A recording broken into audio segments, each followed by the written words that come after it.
Howdy folks, it's Meandering Mike in the Man Cave of Madness. It's after midnight. We are continuing with turn 7 of Britannia. We had done the Romano-British turn. We had followed up with the indigenous inhabitants of Britain, the Welsh and Brigantes and Picts and Caledonians. We're now ready to do the Irish and the Scots, followed by the Jutes, invaders here. The Jutes have landed. They do not get any more reinforcements of any kind. If we have time in this segment, we'll also go ahead and do the Saxons and the Angles, both of which we're getting reinforcements this turn. Major invasion by the Angles.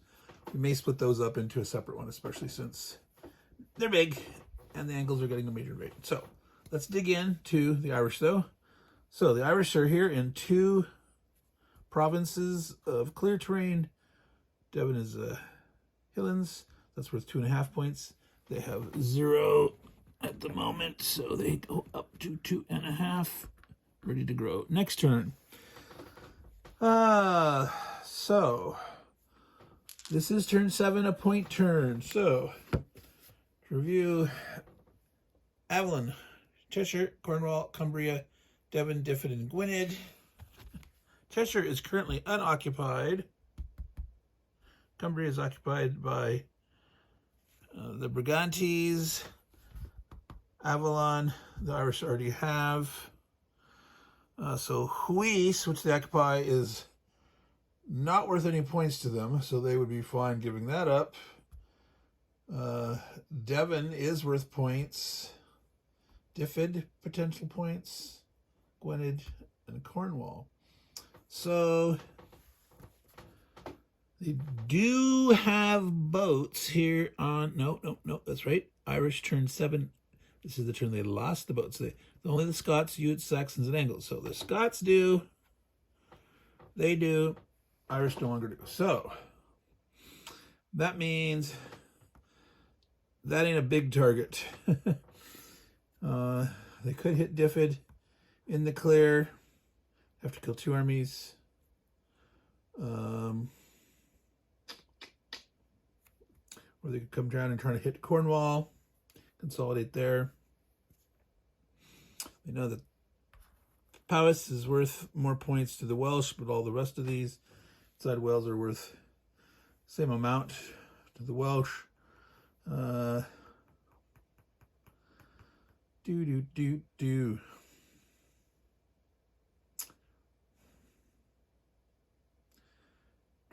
Saxons certainly not going to try to take things away from the Irish.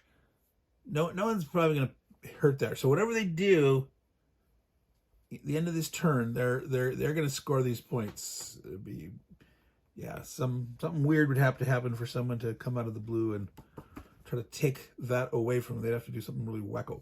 So, I think the plan is for the Irish to consolidate this peninsula down here. I don't know if this has a name of this peninsula.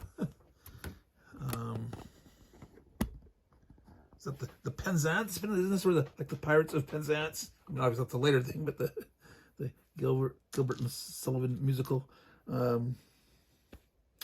don't know. Is that the Penzance Peninsula? You guys tell me. I do not know that. Devon and Cornwall. So we can do this. Let's see. They're not going to be able to retreat. Do we want to back out of Huis or keep that potential population growth? Looks juicy. They don't necessarily want to lose this. If they bring too much down here, these guys might decide to punch here. Like if they just left 1 here. To cut them off, you know. So I think what we'll do is these guys will land. Send 1 in there. 2 will attack 3. We'll shuffle on down the coast like that. We'll go ahead and abandon Huis for now. We're going to make sure that we take this, consolidate the Irish position, and then they can think about crawling back up the coast or across on later turns. That sounds quite reasonable to me. Trying to stay alive. Get points over the long run. They do potentially have points on turn 10 and 13. Not as many points, only 1 point each for those same set of territories, basically, yes. At the very end of the game, they can get 1 point for each area, period. So they could actually, spread out more in the very end game, try to grab more. But all right, so let's slide this up and over. Tilt a little this way. Yeah, you can see that, and we can see the action still here in the corner, way in Cornwall, on the far tip of this peninsula. All right, so we have 3 Irish attacking, needing 6s. 1 defending Welshman, needing a 5 or 6 back. They can't retreat, so it's onward. Okay, miss all around. You probably can't actually see that. That's its 5. So we continue the fight, since the Welsh cannot retreat. They got their 6. They didn't get hit back, so the Welsh were defeated in Cornwall. The Irish are feeling good about themselves.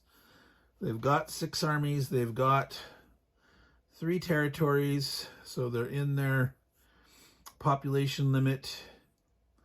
Obviously, they'd like to get more open terrain, so that's their next plan. It could be either back to Huis or across to Diffin. All right, that was turn 7 for the Irish. Scots. All right, this is Major Invasion with Fergus as leader. Oh, by the way, the Brigantes were supposed to have a leader that turn, so I went ahead and signed it here. Ignoring whatever the results were there, I don't remember. I didn't want to go back and review. I just said, okay, we'll put him there, assuming that, for defense, make it much more likely that the Scots are not going to try to pound on him there or do something silly, because they'd potentially lose more armies back. So that's that. The Brigante leader is there. In later version of the game, Lou gave the Brigante leaders some actual names. He dug those out of the annals of history and such. And yeah, there's at least 2 or 3 Brigante named leaders. All right, so the Scots get 1 whole point of pop growth. They are, right now, they're not overstacked. They have 3 guys in the clear. They are potentially in violation of population limit, but they're getting their turns. All right, so at the end of their turn, they got to be, yeah, they better expand and grab or they're in trouble. So these are the areas that they got big points for. Scottish, turn 7. Dariada, Dunedin, and Skye, 2 points each. Each other area, 1 point, but must be Lothian or Galloway and north. They never score points south of those 2 guys. So, anyway, yeah, they're not going to go there against the Brigantes. They are going to try to establish themselves. So, 6, 3, 1, 2, buckle my shoe.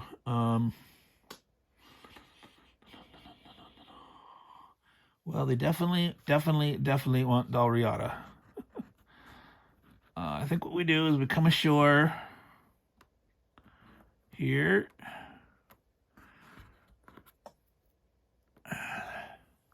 Three guys with the leader.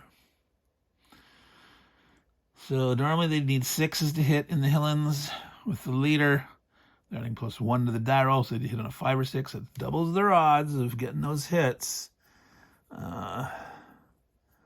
So they should definitely be able to take that out. Now the question is, they need to have more. So let's see, 3, 2, 2, 2, 2, 2, 4, 4, boom, boom, boom, boom.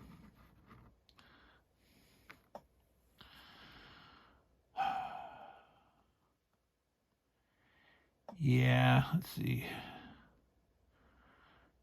3.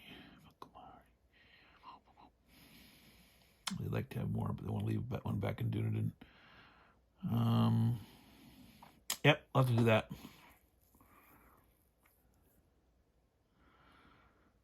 All right, so let's do the fight in Dalriada first. 3 attack dice with Fergus +1 against Hillen's, so needing 5 or 6s instead of 6s. 1 defender hitting back, needing a 5 or 6. Woof, woof, woof. The picks. The picks are going to retreat. They're not going to want to try to stand in front of that leader like that. Okay, so this is putting them into overstack zone. That's fine, because they can have one of those. All right. So now in Alban, this is the wimpy dice, needing 6s on the 2 blacks, 5 or 6 back. Wow, they missed and lost one. All right. Scots not happy. I think they're going to retreat. Again, the overpopulation is supposed to be calculated at the end. And I know the rule of this version says that it's at the end of each major invasion. But Lou has stated that's not correct. That it's overpopulation is always at the end of the person's turn. There's an actual phase for that. And it's stacking that is checked at the end of each movement phase, at the end of each combat phase after retreats.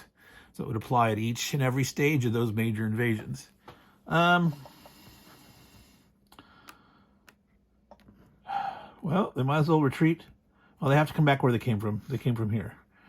So that's that. Major Invasion Part 2. They're going to drive for it. They're going to... They'll come to here. They'll spread out a little bit. They're going to be weak, but they're going to have their 3 against 3. Is that crazy? Or do they go into Alban and say, oh, well, we didn't get our big points? Because these guys are hitting back on a 5 or 6. It'd be even money.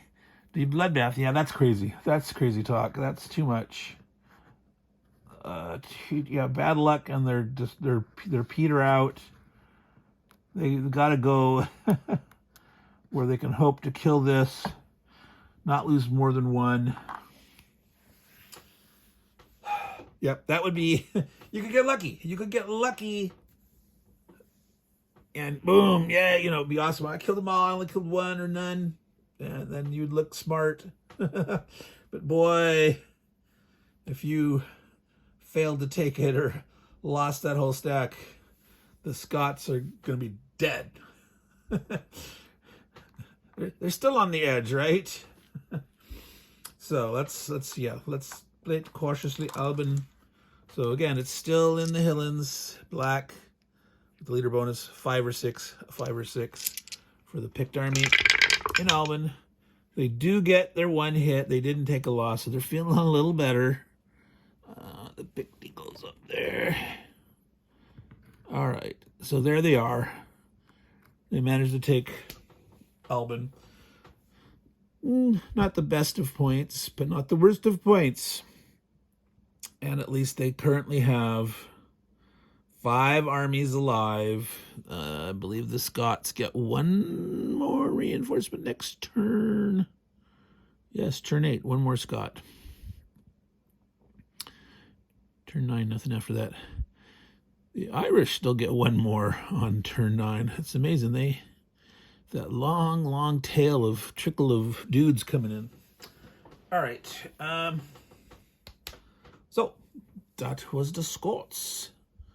Let's go ahead and do the Jutes, and we'll call this. We're at 15 minutes right now. We'll do the Jutes, call it a video, and do the big brouhaha of the Saxons and the Angles as a separate one. So the Utes. Now, the Utes have only Lindsay. The Utes get a half point. The Utes, oh, lucky them. They had their 2.5. They didn't get to grow last time, but it's just enough to grow. And you say, what? Grow? They can't put it there. They're going to be overpopulated. Well, no. They can put it here because that's the only one that they have. Normally when you grow armies, you're supposed to grow army 1 per territory. You spread them out. But they can grow this guy here, and then they've got to bug out.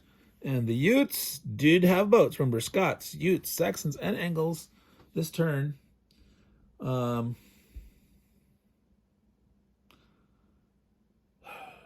Yep. So they are going to zip around out at their sea, land at Kent. That's actually worth 2 whole points to them. No, not as much as that heyday they could have got on turn 4, where they could have scored a whopping 4. Yeah, it's worth half as many points for them now as it was on turn 4. But Essex, Sussex, Wessex, yeah, they're just they're not gonna try to attack anybody. They're not gonna be that foolish. Oh, you're not actually seeing it there. There it is. Kent. They went out by sea using boats and landed there. So that's it for them. So that is it for this group of raider dudes in the middle portion of turn 7 of Britannia. We will return soon, probably not tonight, probably tomorrow morning, with the good old Saxons, who've got 4 reinforcements here.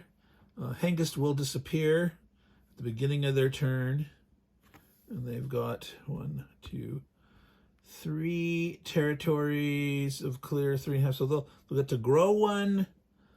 They'll lose their leader, but they also have 4 more here. And they can go after points. And then the Angles, their major invasion. Well, they're not real strong here, and the Saxons may bleed them. Saxons got to be careful if they're too over-aggressive. The Angles might just say, that's it, I'm going to throw everything at you. Maybe Red doesn't care. Maybe Red said, with my strength of the Brigantes, my strength of the Irish, you're not going to wipe me out. Let's rumble, dude. Let's rumble. We'll see. So, Meandering Mike, Man Cave of Madness, as always, meandering greatly. It's time to say take care, everyone, and ciao.